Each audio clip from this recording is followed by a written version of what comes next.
1971 की भारत-पाक जंग में पाकिस्तान जानता था कि युद्ध की तस्वीर बदलने वाला असल फैक्टर है भारत का आईएनएस विक्रांत। इस लड़ाई में पाकिस्तान ने आईएनएस विक्रांत को डुबोने के लिए अपनी नेवल सबमरीन गाजी को भेजा था, जिसे आईएनएस राजपूत ने 50 साल पहले 3 और 4 दिसंबर 1971 की मध्यरात्रि को डुबो दिया था। गाजी 1971 के युद्ध में पाकिस्तान का सबसे छुपा हुआ अमोघ अस्त्र था। उस समय भारत के पास एक भी पनडुब्बी नहीं थी। ऐसे में गाजी को रोकना बड़ी चुनौती थी, लेकिन उससे भी बड़ी चुनौती थी गाजी का मनोवैज्ञानिक खौफ। गाजी अपने मिशन में कामयाब हो जाती, यानी विक्रांत उसके हमले की जद में आ जाता, तो ये पाकिस्तान की बहुत बड़ी मनोवैज्ञानिक जीत होती। मुमकिन है कि असर जंग के नतीजे पर भी पड़ता, लेकिन ऐसा नहीं हुआ, क्योंकि समंदर में चले चूहे और बिल्ली के खेल में भारतीय नौसेना ने गाजी को मात दे दी। पाकिस्तान की पनडुब्बी गाजी समंदर में अदृश्य दुश्मन की तरह अरब सागर पार करते हुए बंगाल की खाड़ी तक पहुंच गई थी। अगर गाजी ने किसी भी तरह से भारत के सबसे बड़े जंगी जहाज विक्रांत को निशाना बना लिया होता, तो जंग की शुरुआत में ही भारत दबाव में आ जाता। लेकिन भारतीय रणनीतिकारों ने इतनी सूझबूझ से समंदर में धोखे का जाल बिछाया कि गाजी उसमें फंसकर तबाह हो गई।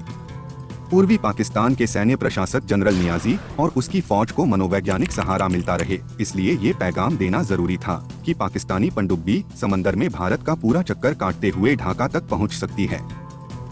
ये कमाल पाकिस्तान की अमेरिका से ली गई पनडुब्बी गाजी ही कर सकती थी, जो 75 दिन तक पानी के भीतर रह सकती थी और 20,000 किलोमीटर लंबा सफर करने की क्षमता से लैस थी।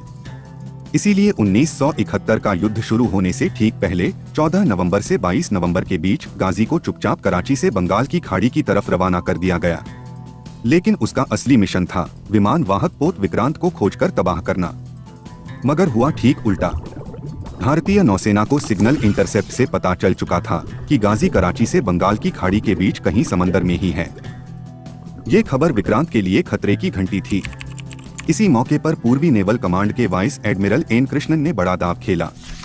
उन्होंने पनडुब्बी रोधी क्षमता से लैस आईएनएस राजपूत को आईएनएस विक्रांत होने का नाटक करने को कहा। आईएनएस राजपूत से भारी वायरलेस मैसेज भेजे जाने लगे। मद्रास नेवल बेस को कहा गया कि उनकी तरफ बड़ा युद्धपोत आने वाला है। एडमिरल एन कृष्णन जानते थे कि ये सारी कवायद पाकिस्तानी नौसेना और भारत में मौजूद पाकिस्तानी जासूसों से बच नहीं पाएगी। पाकिस्तान को जरूर ऐसा लगेगा कि विक्रांत जैसा कोई बड़ा युद्धपोत विशाखापत्तनम में है, और हुआ भी यही।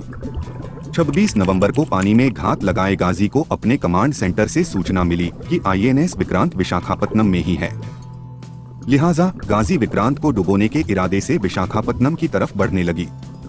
जैसे ही भारतीय नौसेना को गाजी के मद्रास पहुंचने की भनक लगी, वैसे ही आईएनएस विक्रांत को बचाने का मिशन भी शुरू हो गया। अमेरिका ने अपनी डायब्लो पनडुब्बी को 1965 की भारत-पाक जंग से कुछ ही समय पहले पाकिस्तान को पट्टे पर दिया था। पाकिस्तान ने इसका नाम गाजी रखा था। 1965 की जंग में गाजी का इतना खौफ था कि भारतीय नौसेना ने कराची पर हमले का प्लान टाल दिया था। गाजी का ये खौफ 1971 की जंग पर भी मंडरा रहा था। मुश्किल ये भी थी कि जंग शुरू होने से कुछ ही दिन पहले विक्रांत के बॉयलर में दरार आ गई थी। इस वजह से उसकी रफ्तार भी कम रह गई। इतनी कम रफ्तार में वो कभी भी और किसी भी पनडुब्बी का शिकार बन सकता था। इसीलिए गाजी के साए से विक्रांत को दूर रखने के लिए उसे चुपचाप एक गुप्त ठिकाने की तरफ रवाना कर दिया गया। ये गुप्त ठिकाना मद्रास से 1000 मील दूर अंडमान निकोबार में था। तब तक गाजी को डुबोने की योजना पर भी अमल शुरू हो चुका था।